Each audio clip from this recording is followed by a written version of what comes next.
Okay, so here we go. Is that 5-second rule a golden rule to live by? Yeah, or are we taking chances when eating off the floor? Fox 5's medical expert, Dr. Chaffoo. Morning, Maria. He's here to explain. Good morning, Dr. Chaffoo. You know, there was a survey that was done, and 56% of men and 70% of women were familiar, obviously, with this 5-second rule. Right. I'm sorry, is the rule legit? Bottom line is no. The simple answer to that. You know, with 6 kids, I've definitely, you know, violated that 5-second rule many times before. But the big issue, you know, that we're seeing, unfortunately, Maria, is, you know, food-contaminated illnesses are extremely prevalent in the United States. There are about 48 million cases of foodborne illnesses a year in the U.S. alone.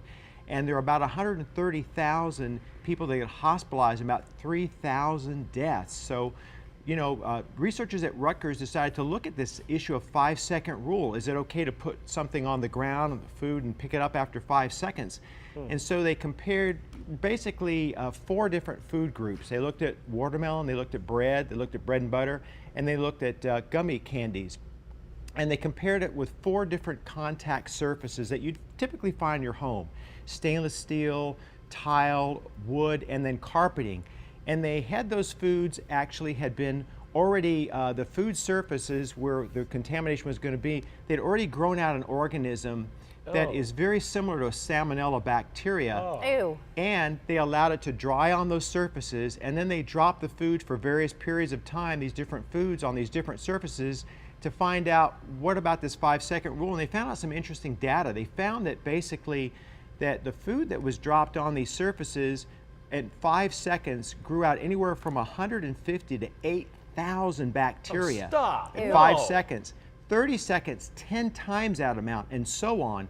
And the interesting thing is that salmonella, you can get an infection with just 2 strands of the bacteria. So, you know, the 5-second rule is definitely something that they were able to debunk from this theory. Now, the interesting thing is they looked at the different food types. Which one gets more bacterial contamination? Which one do you guys think it would be of the 4 food types? The watermelon, bread and butter, and the candy? I would guess the candy. The candy. Watermelon, exactly. Watermelon, got it right, and the reason being that there's more moisture. You see, bacteria don't have legs. They can't run around and hop onto a food. They all depend upon moisture, and there is more moisture, obviously, in the watermelon, so that allowed for a more rapid and larger bacterial concentration on that food group. And then they compared the food surfaces, you know, comparing stainless steel, comparing tile, comparing wood, and carpet. So what do you guys think of those 4? Wood floor. Wood floor. Number 1 was, actually tied for number 1 was stainless steel and tile. Really? Wood was intermediate and carpet kitchen. was the least. And you know, the researchers looked at that and thought, well, maybe they're a little bit porous, and of course carpet, the surfaces are somewhat irregular. But if you think of stainless steel and you think of tile, they're pretty impervious. So whatever bacteria got on that surface, it was a flat surface, allowed for more bacteria to get actually in the food. Okay, so here's the question. Where did this 5-second rule come from then? Who made it up? So it's folklore. It goes back, you know, many years. I mean, we've all heard about it. People talk about it at parties. Now, another interesting side study was done actually, and they showed that shoes, various kinds of shoes that you have around your house, have a 95% fecal contamination. Oh, come on. I know, right? You drop it on your shoes, forget it, it's gone. Oh, good grief.